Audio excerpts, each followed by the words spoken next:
podcast is part of the Sports Social Podcast Network. Are the media just always being mean to Leinster? We're going to talk about that on this week's show, along with the actual rugby match that was played against Toulon. We'll also be checking in on Ulster's roads to glory in the Challenge Cup. And sadly, the end has come for the Dragons in the same competition at the same stage. Anyway, let's start the show.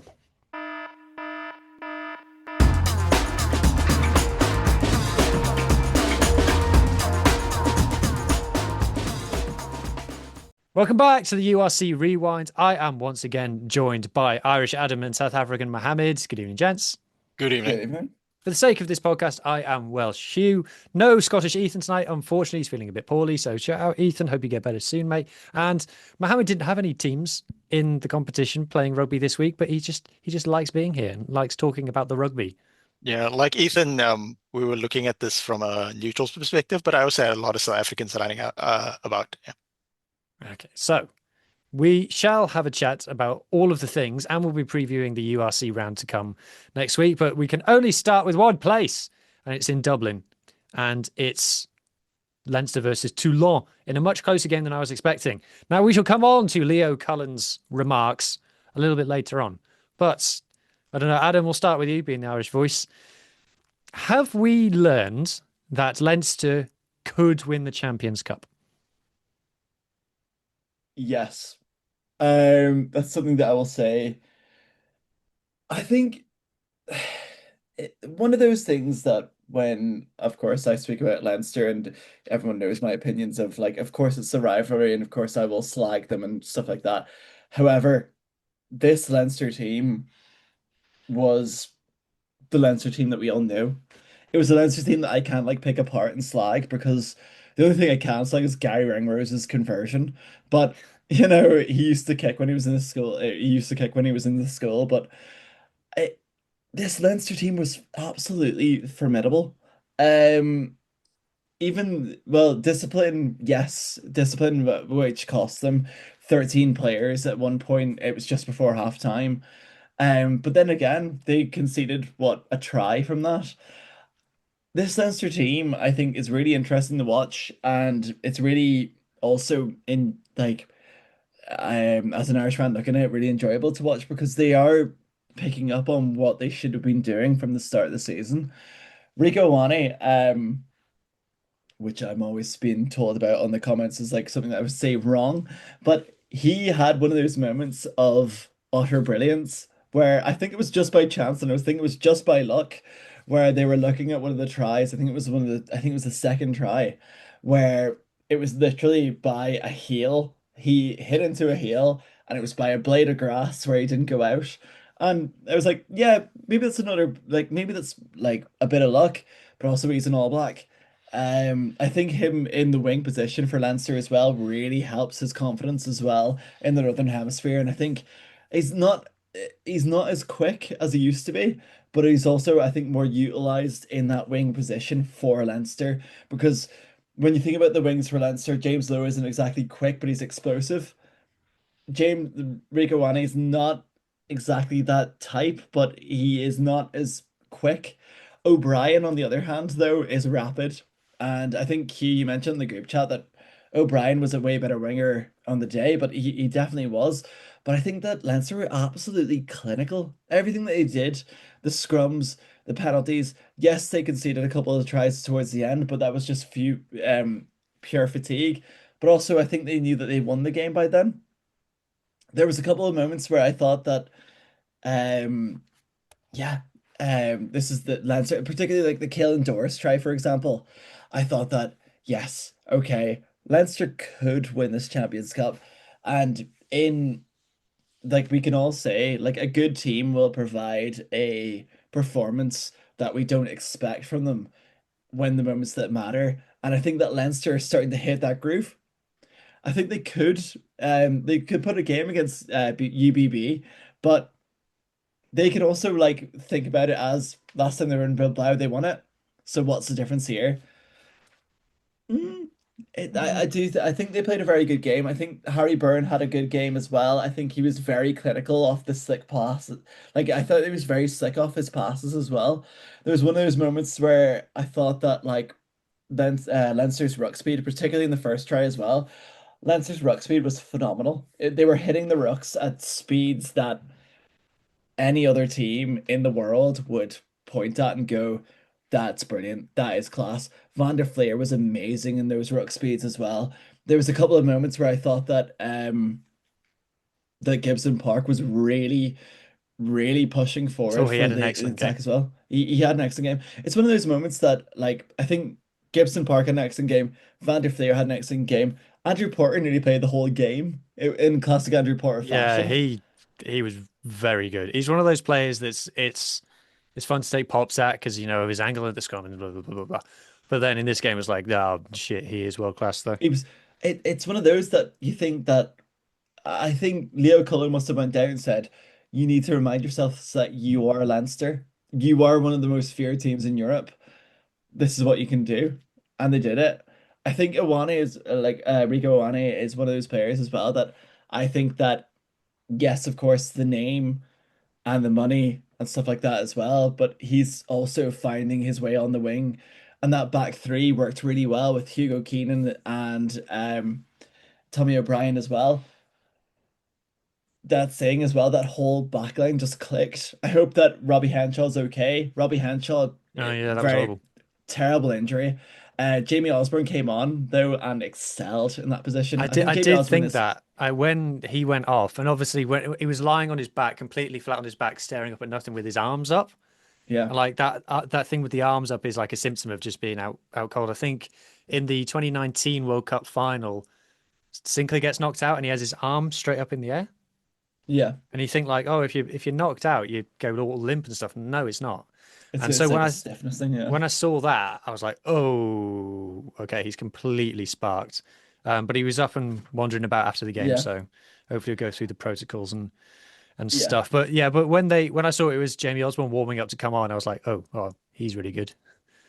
Jamie Osborne is like, you can hear on the Interbro show. I think Jamie Osborne's one of my players, especially in the past two seasons, where I've thought he is really good.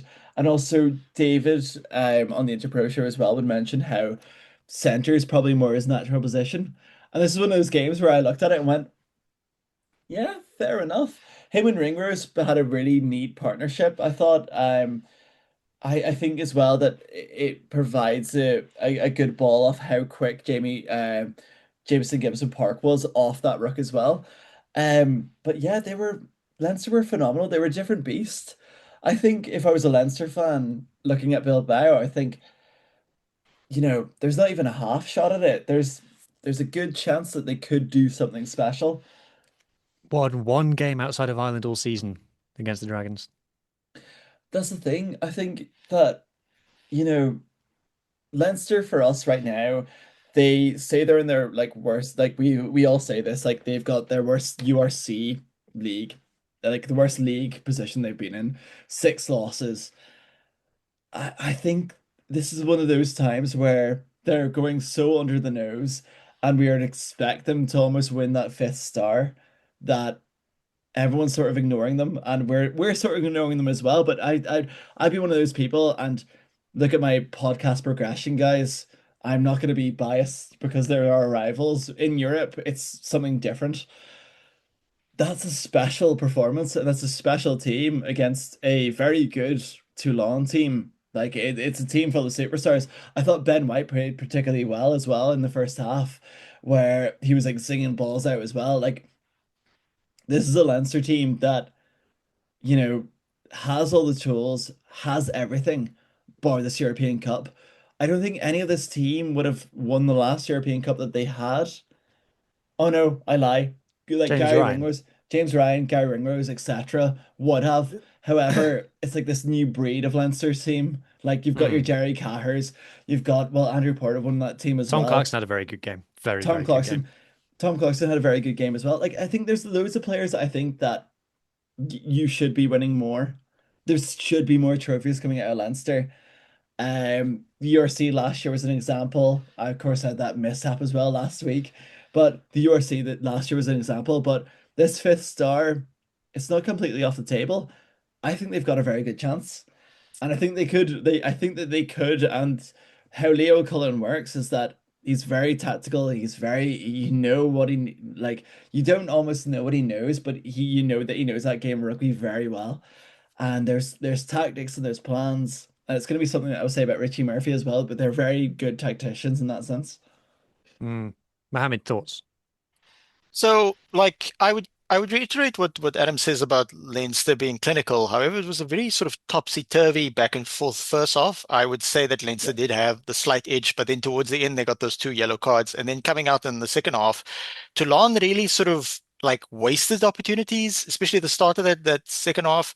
They almost gave the momentum immediately back to Leinster from the kickoff, doing that sort of like from the restart. They see the ball, but instead of like getting maybe the fly off or somebody, anybody, just to kick it like miles away, instead they had the scrum off. And I think Ben White had a good-ish first half, but Saran was much better when he came on. Maybe Saran was better because all of like the whole team got momentum when they came on. The bench definitely made a huge impact. Obviously, I was watching it quite closely with the sort of Dave Ribben tinted glasses, trying to see how he was doing because he will qualify to play for the Springboks, even though he's playing in France at the next World Cup. So, and he's a fantastic player. Yeah, like and we're also having like a lock injury crisis, but there's neither here or there. And then yeah, I felt like the right team won, and yes, it did make it. I think there was 11 or 10 minutes left. I almost stopped watching the game because I was like, "Oh, Leinster gonna win." And then Toulon just like came steaming back, and it was super exciting towards the end. Anything else? I have to look at the team sheet quickly, but Charlie Olives had a relatively good game, maybe somewhat quiet from what I saw, and then Brix had a solid game. Yeah, well done, Leinster. I I felt that the atmosphere at the stadium was like pretty awesome as well. Well, it's officially the lowest attended semi-final in Ireland for 20 odd years. But it Wow. did seem like, I don't know, I certainly as a Wales fan, I don't feel like I can throw stones on this because it's still 38,000 people, which is a lot of people for a rowing match. I think that's more than any of the regions would get, maybe apart from Cardiff. Um, So, but I agree that the atmosphere seemed to be there. I felt that in this game we saw the best and worst of Leinster, and that when they were good, it like when they score their tries, you're thinking, I don't think that any team in the world could stop these. I yeah, think that this is like Ireland but blue. I think that yeah. this team would give the All Blacks a game when it was working well, and then when it went badly, when they scored their second try to go 14-3 up. It's one of those times where you're like, oh, I wish I'd tweeted that because it looked really clever. Because I thought to myself, going off the season that Leinster have had so far, the thing that they will do next is concede a try and get a yellow card. And that is exactly what they did. And the thing is, Toulon have done a lot better in the Champions Cup than a lot of people expected. But they're not, they're mid-table, top 14. I think if you asked a lot of their fans, they would say, yeah, we were surprised to get to the semi-final in the Champions Cup, And Leinster haven't really played anyone that good, for the seeding because they win their games and they get a good seeding, which means they play weaker teams. And they're URC champions, which means they get a good seeding.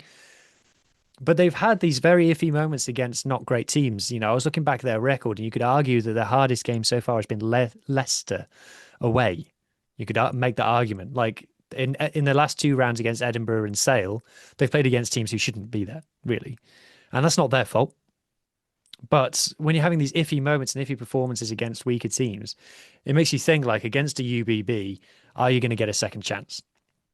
And, if you try and playing with 13 men against UBB, it's going to go a very, very different way. And you might say like, oh, well, we're not going to go down to 13 every match. It's like, well, I think Leinster are on like 20 yellow cards for the season Yeah, now. yeah, agreed. I think their discipline hasn't been great, but I think that they're it's silly to say, but they're 13 minutes. No, well, there are 13 players on that pitch at that time when they conceded a try. Um, but I think that you're completely right that UBB would utilize that more than a Toulon would, for example. Mm. And then, yeah, Okay, we'll do the Leo Cullen chat now then, I guess, because so Leo Cullen has come out after the game and said that the Irish media love sticking the boot into Leinster, and this has come at much of the eyebrow raising at some fans of other provinces who are like the because there's this thing of like blue media is the phrase that I've heard that the media are Leinster fans. So Adam, I'll come to you for this as the Irishman on the pod. What's your take on that? I think Leinster in their position and Leinster fans in general are very protective of the Leinster brand and how good they are. But they are also, I don't think that if they were to spend a week in another province's fans' shoes, that they would realize how much that affects the other provinces. I think it's really weird how Leo Collins came out. Well, of course, Leo Collins will come out and say, like, they've been given a hard time. Of course, yes, it's the six losses. It's that, it's the statistics. You've got like loads of things like that is also piling up against them. But as another province fan, and why I would typically say that Leinster are our biggest rivals is because of their success. Leinster have this success in the past and they have the best grammar schools in Ireland. They've got about what three or four of the schools in Dublin that would provide some of the best players. Your Johnny Sextons, your Van der Fleers. I don't think he's not necessarily from Dublin, but like you've got like loads of those people from that sort of core of Dublin that they would produce. I think that Leinster are almost like in a glass house situation where they would be like, if they were to throw any other shade at any other province, we would just be like, look at how much money you make. Look at how much players, look at the players you can take in as well. You've had Jody Barrett, you've had Amani, you've had those players that have came in. Like, look at those players, but then they can say like, oh, you know, look at the players that everyone else has had. But we haven't had the same success. It's the money thing. It's like almost like if Man City were to come out tomorrow, it's not the same, but they are like Man City were to come out tomorrow and be like, why is everyone picking on us? Success gets you judgment. Judgment gets you success. And what Leinster are doing right now is saying, like, why are we getting so much judgment? But they're also wreaking some success out of that. I think many of us on this panel would say that Leinster getting to a European Cup final this year is a success, considering the URC league that they've had. But as I said, it's that success that gets you those eyes, that gets you the questions. Questions make a professional team a better team, and it should make that. And it shouldn't be a question of why is there all the hate on us? Of course, because there's more eyes on you. You're expected to do better. Why aren't you doing better? And when you're doing better, well done. Yeah. Well said. I think the team that wins the most always gets it. I mean, like in France at the moment, I think maybe people who don't follow French rugby that much, like people are getting really sick of Toulouse at the moment. And because Toulouse are endlessly winning, they're by far the best team. So people are just rooting for them to lose, to lose, to lose. And it's the same for Leinster. And it's the same in any sport. It's the Yeah, same in any sport. Stormers are going through a similar thing when they had their dip and the questions about like where to pick Damien Williams. Dobson came out and said some of the critiques were a bit sort of heavy-handed and stuff like that. And yeah, this whole thing sort of like yeah, the analogy of like Man City and Leinster isn't exactly the same because obviously Leinster have actually built their way up, whereas Man City Yeah. just bought their way to success. The same reason why I never respected the Roman Abramovich Chelsea. All the people who supported them who just randomly sort of went from Leeds United supporters to Chelsea supporters overnight. You know who you are. And yeah, like the, if I think Jean on Bit of an Animal, but what's the name? A plug for Bit of an Animal there, Mondays and Fridays. Although not this Monday, just this Friday. He said it best, like when Dobson was a bit upset about the critique for the Stormers. He was like, "You either want passionate fans or you don't want passionate fans." Yeah. It's like Yeah. you're filling the stadium the whole time and that type of thing. Of course, like I don't think the media is that harsh on Dobson, and there's reasons to that as well. I At do times think that maybe, Dobbo is a yeah. little bit online. I will Yeah. say that I think Mm. he could I think he could do with not watching as much and not reading the comments as much, you know. But Yeah, yeah. exactly that, you know, That with could be the when you're at the Well, top, you're there to be shot yeah. at, you know. yeah. It It's not unique to any team. I grew This up. does sit I'm sorry. this does set up for like a really very, very interesting Champions Cup final though. Yeah, I think growing up as an Ireland fan, I grew up in the sort of dregs of the after Grand Slam Ireland, where we were really struggling to find a Mhm. team.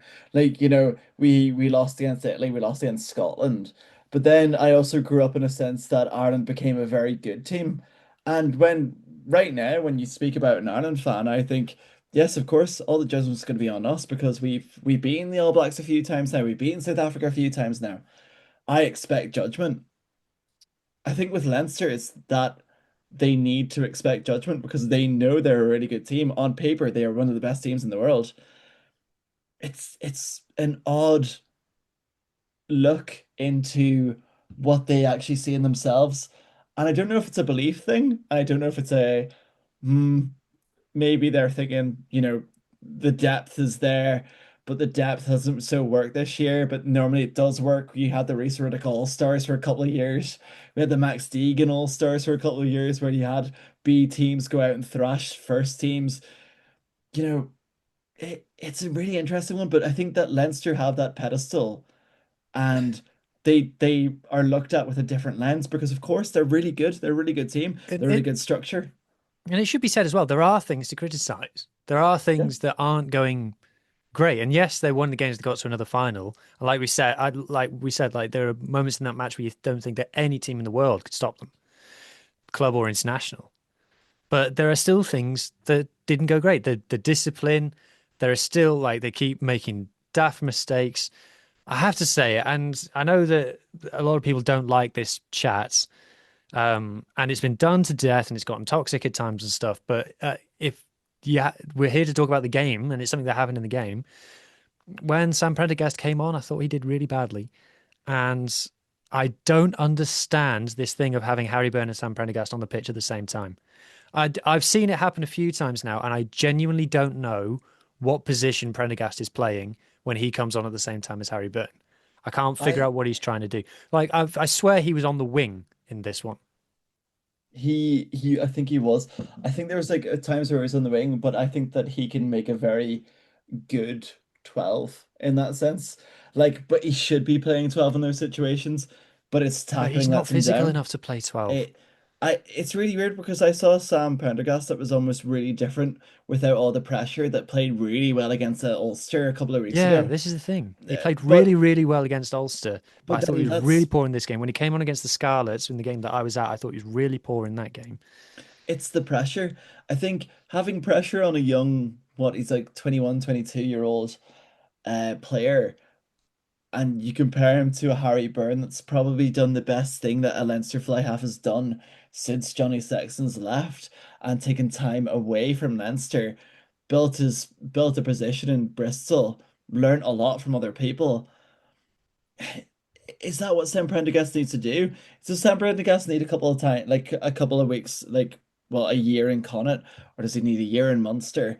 It's not going to happen, and Munster fans are going to hate me for saying that. Or does he need a year in the Premiership? Does he need a year in the top 14? Does he need a year completely separate away from the Irish media, where he doesn't get looked at, he doesn't get put under a fine eye, like a looking glass?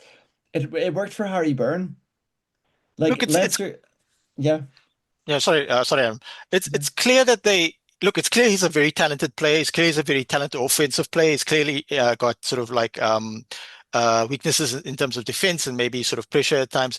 But maybe, and I've seen this. We've seen people get rushed in different sports, but too soon. So maybe the way to sort of recoup this is like what happened to Apalele Fasi is he played really well, Super Rugby, Currie Cup, that type of thing. And then when he stepped up initially to Test rugby, he played on the wing and he didn't play that well. And then he was actually out of the Test arena for like 2 years, 1.5 years, and he came back better. So I think there's merit in them going like, hey, this guy's really Jack Crowley just won us the Six Nations, and I think we got a Grand Slam and everything. But this other kid, somewhat younger, a couple of years younger, has greater sort of a higher ceiling. So let's see how it works out. And then so one could say, oh, they rushed him, but yes, they might have rushed him and it didn't work out. But that doesn't mean we throw him away now. We sort of rebuild him again, his confidence, his physicality, and that, because he's very tall but a thin guy, somewhat similar to Cohen Bosch. I will also say that I wanted to say earlier is that I also rate Osborne, and I feel Osborne is better at 12 than at 15, because I think Osborne at 15 is almost like a Freddie Stewart type thing, where he's like big and maybe good in the air but quite slow. So there's a lot of Yeah. talent in Ireland, is what I'm trying to say. Yeah, yeah. I don't know. We'll talk about the more talent in Thailand. In Thailand? In Ireland.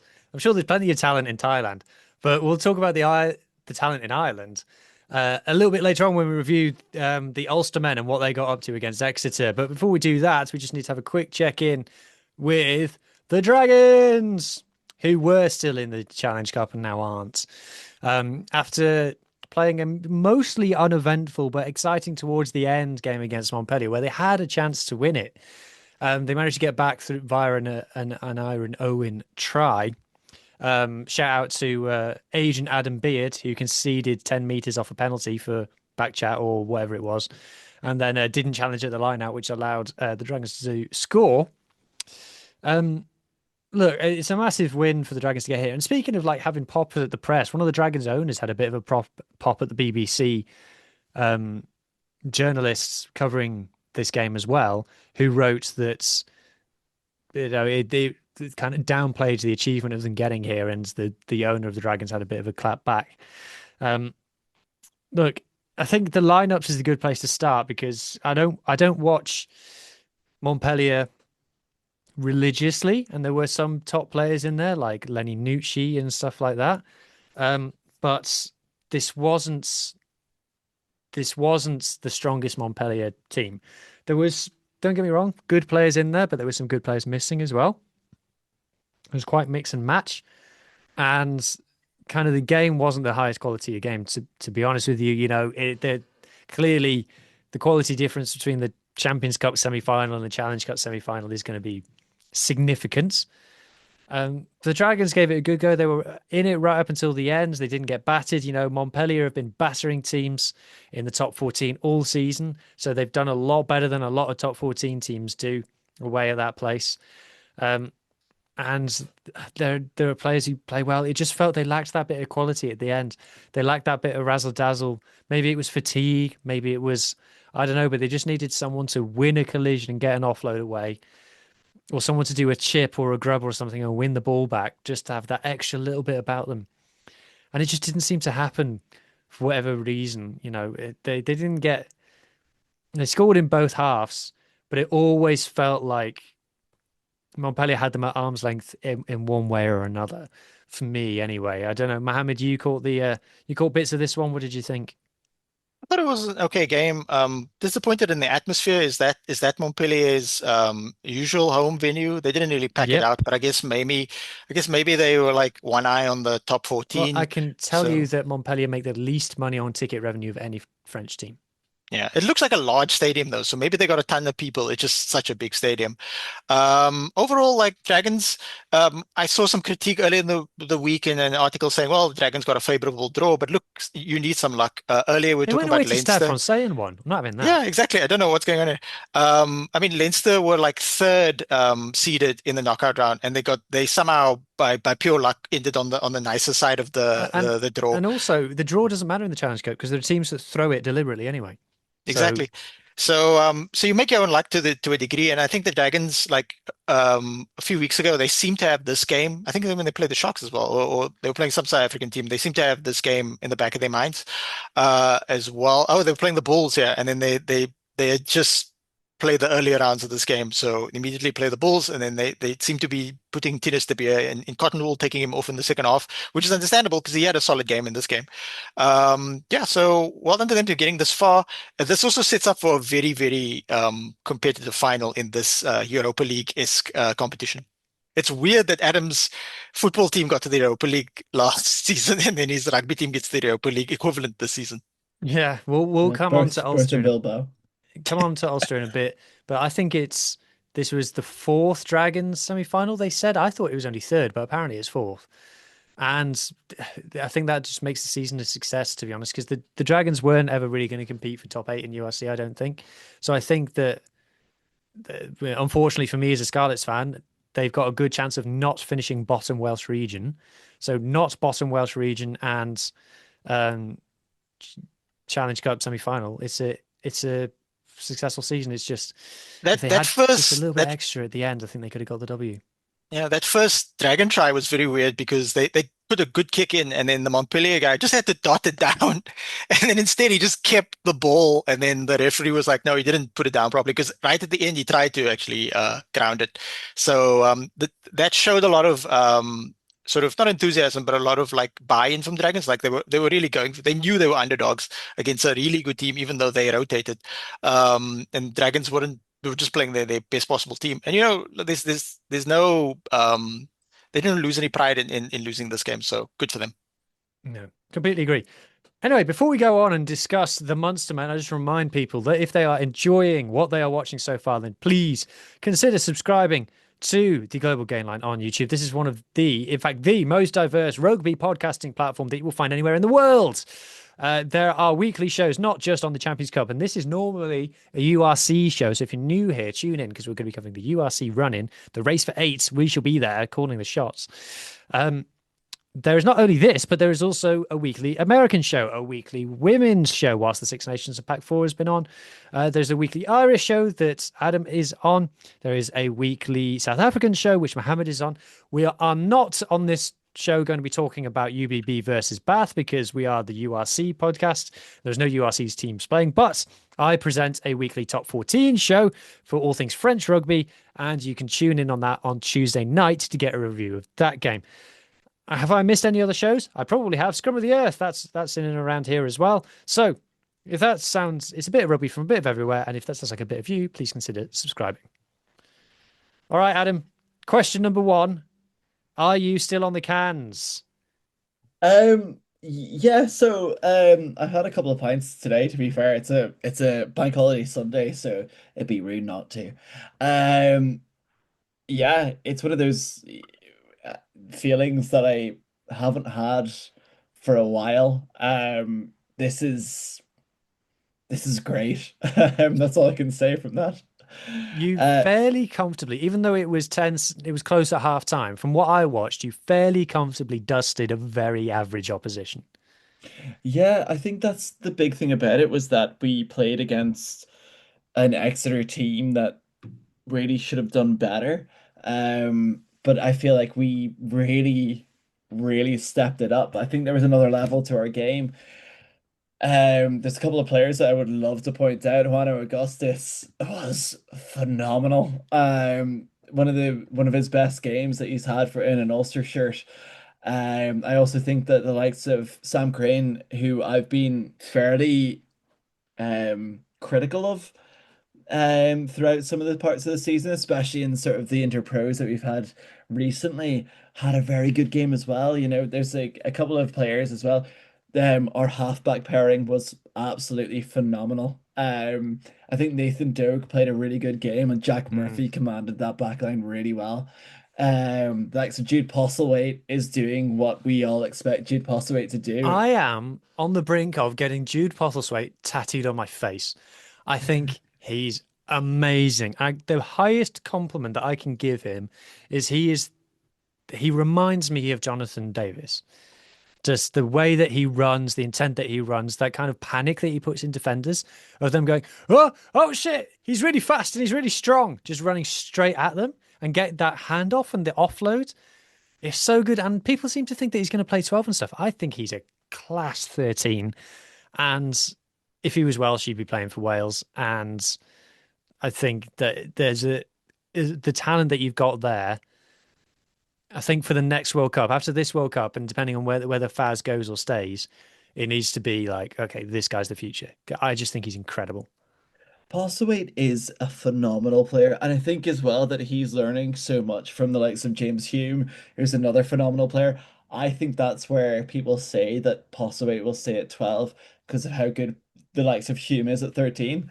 But Postlewaite was incredible. I think McCluskey was incredible as well. I love the way on the Challenge Cup website so that Postlewaite is just substituted off for himself in the 76th minute as well. I find that quite enjoyable. But I think there was like a lot of moments where I thought this Ulster team looks really good. And I think Ethan McElroy coming on as well. I think Jacob Stockdale, from what I've heard and what I've seen, don't quote me, I think he might have broken a cheekbone. I think he might be out for the rest of the season.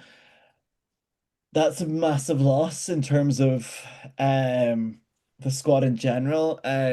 He had that moment where Ibi Fabi Wabiso, I've probably butchered that name, but anyway, he had that sort of yellow card moment where people thought it could have been a red card. I think He that it gets a was, lot of cards. yeah, it's one of those. I think that there's moments in the games where I think that there's, Jacob Stockdale's always questioned on his defensive and stuff like that as well.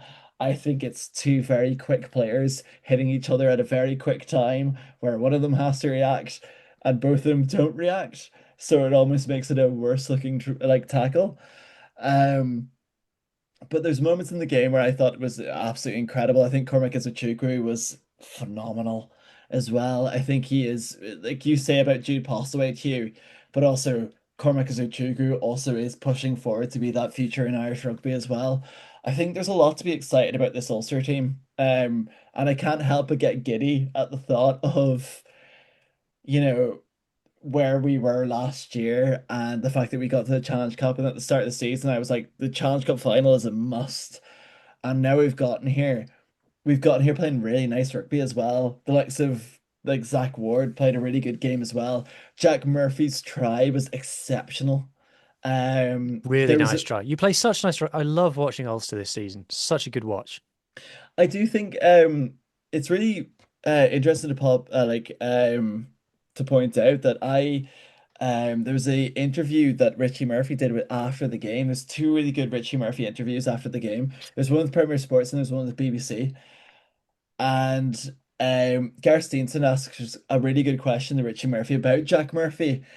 And I think Jack Murphy is the perfect 10 for Ulster. I think he's, for how young he is and how sensible of head he is, he's exceptional. I But think Ulster have handled him really well as well.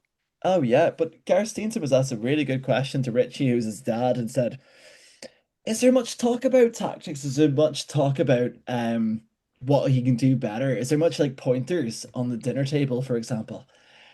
And Richie said, he leaves that to Mark Sexton. He says Mark Sexton coaches him. He was like, Richie, in the grand scheme of things, controls everything. However, Mark Sexton is the one that's coaching him. Mark Hmm. Sexton is the one that's pointing out different things about his game that needs to improve on. Like, there's a couple of moments I think he actually mentioned for his try. He was a bit annoyed about how wide he actually was, and that he shouldn't be standing on the wing in that position, but he was, and he did score in that sense. Yes. But No ends tens on the wing. I don't like it at all. Even when they well, score, it just makes me more angry. it worked out for us, but I think there was a lot of moments where I thought that Richie does a really good interview, and for what we had a couple of years ago with the likes of McFarland, yes, there was a lot of things on him. There was a bad CEO. Richie Murphy really instills, as an Ulster fan, hope and a lot of really like a real big honesty. And the fact that he said about Jack Murphy being coached more by the likes of Dan Soper, who's the skill coach, and Mark Sexton, who's the attack coach, really shows the type of person that he is, and that he's not putting himself and his family first, he's putting the team first. And he did say that Jack Murphy is the best 10 that we have, and I agree with him. I thought he had an exceptional game, and even in defense, I think he's had an exceptional game there. And I do see him, and I'm gonna preface this in saying, in the summer, hopefully getting an Ireland cap or two. I think he deserves that. Yeah, no, I think he's had a good season. I don't think it's controversial. I don't think it's just on this game either. I think he's played well all season. Mohammed, any views on this one? Yeah, it was an interesting game. Nice atmosphere again on this one, like full house. Interesting that the weather was really nice, considering Yeah. that Adam was there a few weeks ago and the weather was horrible. So yeah, nobody had to stand next to a sogging wet Sparky and take a picture. Funnily enough, Adam took a picture with Sparky the other day. I had an opportunity to take a picture with Bluey the other day at a local mall and that type of thing, but you had to stand in a super long line, so we didn't bother to do that. It would have been a nice lark. But back to the rugby. It was interesting to see that the Chiefs team pretty much went for it. That's the best possible team they can get. From a South African perspective, Riddle was on the wing, and I think he scored a try. He's a South African. He went over. His brother is playing outside center in the backs for the Sharks B team, the under 23 team. So that was interesting. But watching the game, it started very cagey. It didn't like break open and that type of thing. I mean, it started with Doak missing a relatively, I mean, it's easy to say from the couch, an easy kick. And then obviously Slade also missed one that I thought Slade probably should have gotten. I think Ulster's was shifted gears towards the end of the first half and into the second. And then losing Fayo Boso for the Chiefs so early, that didn't help. And that looked like a serious injury because he just went down. You got hit in the face. It was a bit back and forth there. Yeah, but Ulster's everybody's favorite second team, so it's fantastic to see them make a final. I will say though, like I was actually a little concerned maybe a year and a half ago when I understood that the Ulster coach was also the dad of one of the fly-offs and possibly like the heir apparent fly-off, because that type of scenario we've seen across different sporting things. The thing that stands out to me most was like when Robert de Preez Senior was the coach and Robert de Preez Junior was competing with Cohen Bosch for the number 10 jersey, and that didn't quite go so well for us. So I'm glad to hear that Murphy's dad is sort of saying, "Oh, the backline coach." He's the one that sort of interacts with him with that respect. So yeah, I'm also like a fan of Murphy. Obviously John Augustus, like I wanted him so bad when I heard he's leaving Northampton. I was like, please God, come to the Sharks. And obviously he went to Ulster. So I'm still sad about that, Adam. But yeah, I'll get you next time. Muhammad, do you think he's going to be? This is like as an Ulster fan asking this. Do you think he's done enough? Because he's went to Ulster, and he said in interviews to face South African URC teams, and that he wants to prove himself against the South African teams. Do you think Augustus has earned himself, or has been put in the conversation more in front of Rassie Erasmus's eyes because of that? I think in terms of performances, it's very difficult because look, we've got a lot of eights, but this is just from my perspective, my anecdotal idea on it. He was in a camp about a year and a half ago, but then he got injured and he wasn't in the more recent camp. I think yes, They he were playing was. Sia at He, ace at one point. Surely he's better than that. um, the idea with the eight is interesting at the obviously with the Springboks, we have a very sort of a flowing, innovative coaching staff, but I think um, Cam Anakom is like ahead of everybody else behind behind Jasper Visser, because Cam Anakom can do everything. They kind of want an eight that can do everything, run with the ball, be a line out option, be very physical. And Cam Anakom is like super fast for somebody that big. So I'm a big fan of Jano Augustus, but he's not a line out option, and that could hurt him in a certain respect. But I think certain things go against him. We have a shitload of eights to choose from. The coaching staff wants a guy who can do everything. But like who though? Uh, Because you got who's um, behind Visa? Don't say so Ruiz. it looks like Cam Anakom is behind Visa. Roos is somewhere in thereabouts, that type No, of no, thing. no, no. No. Um, Razzie's not and picking then Ruiz. and then so it's Visa, Yeah. Anakom, because Anakom Yeah. is fit now. Even Ulrich Low can play, right? Um, I Yeah. I think what happens is that they don't pick the best team. What they do is they pick in relation to who's the opponent, what's the conditions, where we're playing, all kinds of stuff. So there is an opportunity for John Augustus to actually get. He's not been capped once by the Springboks. There is an opportunity for him to actually be capped running up to the World Cup and even in the World Cup, but there's a lot of permutations to it. It's less of like this guy's the best guy. It's more like we literally have 7 guys to choose from, including like Pepsi Buthelezi and that type of thing. But Pepsi's been there the whole time who's and he's never even got a yeah. look in. Yeah, because he's playing like open side now as well. So I'd love him to play it, but the fact that he's not actually a line out option, who's going to pick that guy up? Not me. I So think I I think that Augustus really provides more. mm. Like as an Ulster fan, we were Beef. like it was one yeah, it is beef. Like I think as It's an like Ulster fan when we signed him, it was one of those moments where we're like he's a very, very exceptionally yeah, good player, but where does he fit in terms of the grand scheme of things? However, Augustus now has provided a really big ball carrying option. A big mm. ball carrying option. He can tackle well. I think he puts himself across. Like he is probably. I Yeah. was explaining this to my girlfriend's sister who was watching the game, like who wouldn't really watch rugby. I pointed at Augustus and just went, "Look at the size of him. If you were to put like 30 centimeter rulers across him, he wouldn't even get there with like seven of them." But he's so versatile. And there's moments where Mm, Exeter, at the very start, I agree with you, Mohammed. It was very cagey and there's a lot of fights. But there's a moment where Augustus was in a fight with like eight Exeter players, and there's a moment where Augustus ran into about what six. This was from 2 years ago, Hugh. Oh yeah, sorry, I'll get rid of Um, this. this was but there was a moment where Augustus also ran against about five Exeter players, and he just didn't stop. Like those type of movements, that type of aggression, that type of movement for a player his size is phenomenal. And I look, think that he should have got a South African cap from his time mm, at Northampton. Never mind his time at Yeah, Ulster. yeah. Of course, his time at Ulster is getting highlighted because he is one of our players. But Mm, he's an exceptional player, and the fact that mm, he isn't a line-out option, yes, I agree. mm, In an international setup like South Africa, might not work. However, he's got the power, he's got the yeah, pace. He's such a good option for even the bomb squad. Do you know what I mean? yeah. Like he's that Like option. he's like a modern Willem Albert. You're not going to pick him up in the lineup. The debate around eighth man is to such an extent that on Bit of an Animal, on the sort of Bit of an Animal chat, there's like a we're actually discussing, because we have like spaces within the calendar, of having a special episode just for eighth man, to the point that in on January the 12th of this year, I made a list of our eighth man options, and it goes in no particular order. Jasper Vita, Jono Trokisa Gastas, Kwagga Smith, Cameron Hanekom, Pepsi Buthelezi, Sia Kolisi, Evan Roos, Jean-Luc Dupré, Dan Dupré, Kobus Visser. Jean-Luc That's Dupree is crocked at yeah. UBB. Yeah, and then just like guys who like in and about that type of thing. I mean, Jean-Luc did get a cap there and there, and then Elric Low.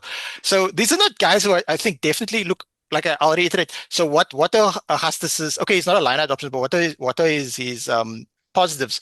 The guy is as wide as he is tall, and he's go forward ball. You give the ball to him, and you just make meters, and he sucks defenders in. And if you can recycle the ball quick enough, there's going to be space out wide. So that's why I was desperate for the Sharks to get him. So look, I rate him, but in the South African perspective, our coaching staff, I think everybody's like divert. Like we'll leave this chat for a bit of an animal twice a week, Mondays and Fridays, just not this Monday.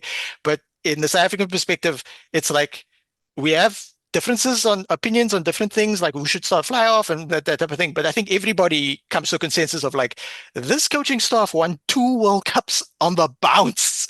We have opinions, they make decisions.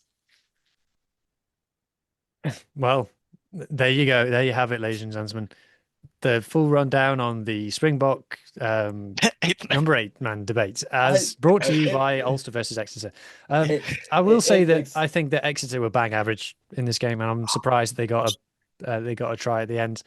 They really offered in that second half in particular. They had opportunities as well. There were times when they had line breaks and they would just like drop the ball. Like at least they made a £10 million loss last season. You know, I think like, That's so there's parts of me that I think that there was times where I look at that Exeter team and they think that they should, like, they have Rod Baxter, and he said before the game, like, many of these players haven't played a semi-final before. This is their only chance of possibly ever playing a semi-final in their career. And I went, that's really weird for being a coach that won the Champions Cup, what, 10 odd years? No, no, not 10 odd, like no, about it's six odd 2020. years ago. Yeah, it was 6 odd years ago. You know, Rob Baxter, who famously like brought the the Chiefs from relatively obscurity into European Well, Exeter in the stardust. top 4 of the Prem. Well, This yeah, so exactly. They're in the top four of the Prem. They should have, like, it was like they picked a relatively strong team from what I can see online, and what the Exeter fan reaction was is that they picked probably the strongest team that they could have. They just were really like off, and it really makes me, actually saying that they were fourth in the Prem makes me really settle the fact that I think that Ulster could make second in the Prem if they were ever in the Prem. They will never be in the Prem, but I think that Ulster could easily make a second in the Prem, and that makes me feel nice inside. like we've seen UBB didn't even play that well against Bath today and beat them quite easily. So Yeah. it was, yeah. So anyway, so that brings us to the end of the review of the semi-finals of the Champions Challenge Cup. Like I said, if you want UBB versus Bath review, you need to tune in on Tuesday night to the Top 14 Digest, which I'll be on. But in the meantime, that just leaves for us, because there's no Women's Six Nations, to preview the next round of the URC, which is back again in this wonderfully coherent and flowing season that we have. Round 17 starts on Friday night with Glasgow versus Cardiff. I believe that Ethan said that he expects Glasgow to get a win. Goodness knows they need a win. I can see Cardiff getting a losing bonus point from this. What does everybody else think? Yeah, I think as a Ulster fan, I think that we really need Glasgow to not give Cardiff a losing bonus point. I think Cardiff are the only shaky ones in the top eight, like much as ourselves and the likes of Connacht as well, that could get in the top eight. I think we need someone like Cardiff to shimmy down. So I think a Glasgow bonus point makes the complete sense here. I think Cardiff could have a good game. I don't think they would get a losing bonus point though. Sticking with Um, yourself. Oh, sorry, go on, go on, Mohammed. yeah, Sorry. I obviously sort of hope Cardiff win, but I think Glasgow will win. Like just on, we haven't seen the match or anything. And I take this opportunity to ask, like, when are Ethan, Police Commissioner Ben, Italian Mike, and Mark Anderson going to start a Scottalia podcast? Whenever they feel like it. Going back to you, Adam, for Ulster versus Stormers, what kind of team do you think is going to get put out? This is an interesting one. Um, I would say it would be a strong team, to be put in this one. However, with the likes of Jacob Stockdale being injured, I don't think we're gonna risk. I think we're gonna like put in the likes of Sam Crane. I think our front row is gonna be similar. However, we don't need any more injuries, so it's gonna be a difficult one. I think for Ulster, we need top eight, and we need to win out of Stormers or Glasgow. It's going to be how Stormers react and how they come up. It's a difficult one. The Challenge Cup final, as I said, is probably the be or end all of our season, and we can get Champions Cup from there. Are we going to look at that considering how good Montpellier are? I don't know. I don't feel like we can afford to put all of our eggs in one basket for one competition, let's just say. I'd say it would be a similar team to what we saw last week. And if we get this win, then it takes pressure of us winning against Glasgow and would secure top eight from there. I think this is the game that we should target. Okay, interesting. Mohammed, what do you think? Because the Stormers toured well up in the north. I think they were undefeated up in the north at the start of the season. But I don't know. I just don't think that this is. I don't think this is as straightforward, because I'm just going off previous seasons. We've seen the Stormers come north at the end of the season and make heavy weather of it.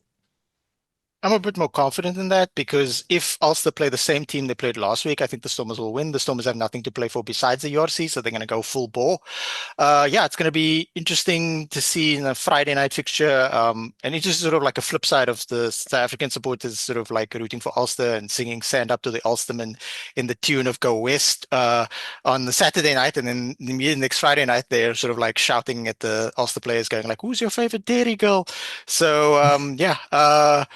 I can see a Stormers win, and this game might actually get played again if Ulster in eighth and Stormers in first. So then it's going to be another game. Yeah. So definitely the one to tune in for on Friday night, in my opinion.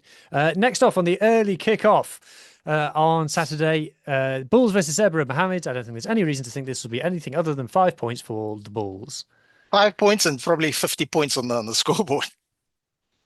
Yeah, probably not. And then the Hollywood Bets Sharks host Benetton in the second South African-Italian match of the afternoon. Difficult one to call. I'm not expecting a high-quality game of rugby. No, Sharks have still a lot of injuries. They're going to probably, like I said in the previous pods, I hope they sort of mix the youth with experience as opposed to play a very youthful team like Ulster did a few weeks ago, because then the young players will get overexposed. So pick like balance the team out nicely while giving guys like Siaya opportunity again, unless Siaya gets drafted to the baby box, which I don't think so. I think Siaya is only going to go to the baby box to play in the Under-20 World Cup. He'll continue to play URC rugby for now. So yeah, it's also going to be interesting to see Benetton beat Leinster the other day. Then they had a break and they fly now to South Africa. So they've got nothing to play for other than like there's going to be Italian internationals. So show the Italian international coaches and stuff, hey, I can go down to South Africa and put in a good performance in Durban. So yeah, but it's at least going to be interesting. Mm-hmm. And then we've got Ospreys versus Scarlets in the West Wales derby played in Bridgend. I hate this game. I already said on the Scarlets pod last week that I'd happily not watch it. It's always a bad game, and the atmosphere is really toxic between these two clubs at the moment because of the whole one of them being cut thing. So I don't really want to talk about it, to be honest. You know, you can tune into Scarlet's Saucepans and Sidesteps, the Scarlet's pod over on Rap if you want to hear about why. But no, I'm not feeling it. I think the Ospreys are going to win, if that helps. Leinster versus Lions. Now, again, it comes down to what kind of team that Leinster are going to put out and what Lions can do about it. Lions haven't won outside of South Africa in something like 18 months. So, and it's, you know, it's Leinster at home. But the question is, like, can the Lions get a bonus point out of it? I think if Leinster lose this, it's a disaster. It's like officially a disaster. But I don't know. Again, it comes down to what kind of team to put out. What do you guys think? Yeah, I think for Leinster, I think their B team could do very well against the likes of the Lions. As we say, like their track record in the Northern Hemisphere isn't great. However, they are in, you know, they're in the top three at the minute. So there must be something that's went right. But I think that Leinster need to look at this as well as they have a really good second string team. They've got a really good, like they've got internationals down to their third string team. They need to look at this as a 5-pointer. There's no chance that they need to. They're what on the same amount of points on the table. They're both on 53. Leinster need to see this as a 5-point stretch. You know, stretch that lead out. This is when you start to confirm that you're going to be in and around a shot at the third place position, and they could even get top by the end of the season. It just depends on how the other results go, but I think it's going to be a 5-point Leinster, but a very different team that we're used to. I think a loss will be not that it's detrimental to Leinster. They're in a European Cup like in a Champions Cup final, but I think it would question more on where they're at as a team. But I do think that Leinster could have 5 points out of this easily. What hope do you give the Lions, Muhammed? I think I'm freezing and I think I'm freezing a little. All right, you guys A can hear little me? bit, but I can hear Yeah, you. I can hear it. Yeah. Okay. All right, guys. So if Leinster play their B team, the Lions will still have a tough game on their hands because the Leinster B team is very good, as Adam said now. They'll have a better shot. If Leinster play their A team, the Lions got no chance in hell because the Lions do have a good team, but they just can't get results up in the north. The tactic the Lions are going to have to decide on, are we going to try and win this game, which is like a far stretch, or are we going to just try and get 4 tries? Right, and maybe even keep it within 7 and get two losing bonus points. So we'll all be rooting for the Lions, and like the Leinster team is very good. And it's not impossible for them also to do the double this year. I'm talking Champions Cup and URC. So yeah, this is why the Bit of an Animal episode is there won't be a Monday episode because there's not really much for us to talk about. But this is why the Friday episode is going to be so exciting because we'll have the match 23s of all 4 South African teams, especially this game and the Stormers game, the Bulls game, and then the Baby Bok game as well. And then we'll have a better sense of like just how close the Lions can be to securing a playoff spot. No, okay, cool. And then Dragons versus Edinburgh in the I'll catch the highlights game of the weekend. Thinking with Dragons is they've had their big event now, which was the semi-final, but then this is their last home game of the season. And then they've got a derby to finish off. And whoever wins that derby, I think, whoever loses that derby will be bottom Welsh region. So it's kind of a bit of a final next week. So in terms of this game, their pure motivation for it is it's their last home game of the season. Will they have a few changes? Maybe. Edinburgh, it's like, what even is their season anymore? Can anyone remember what Ethan said for his prediction for this one? I have to check the group chat. Yeah, I'll double check the Checking group the chat. chat. But I do think Incidental music. like as a neutral, this is one of those games that I love watching a game that doesn't matter to me. I feel like this is one of those games that doesn't matter to me. I have a Hmm. real soft spot for dragons, and I don't know why. I think that's one of those games that like I've developed a cult following ever since they put 3 tries on us at the start of the season where I'm like, I'm gonna sit up and watch these guys. And then of course Timus the Beer being my hipster choice fly half for the end of the season. Spoilers. Hmm. But yeah, I think, you know, I think you would say that. Hold on, let's have a look. Yeah, he said Edinburgh both to beat, Scottish team wins. Yeah. yeah, all Mm. Scottish teams to win. Edinburgh to beat Dragons, which Ethan, I'm sorry. I hope you're feeling better soon. Disagree with. Have we checked what Ethan said yet? Yeah, he Yeah, he he said said an Edinburgh win. both wins. Okay. And then finally, Adam, Connacht versus Munster.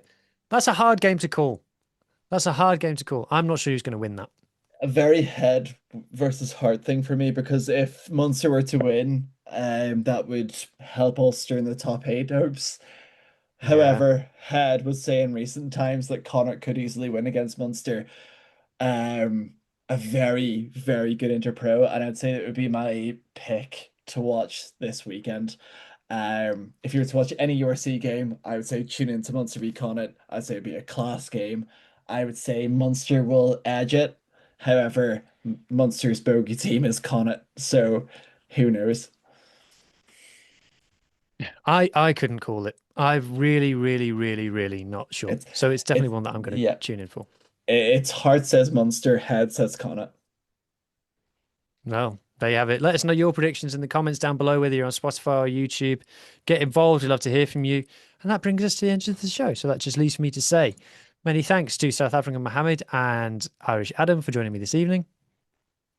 Cheers. Cheers, thank you. We will see you next week, Scottish Ethan. I have been Welsh Hugh. Enjoy your rugby, and I hope that everybody's team wins. Bye.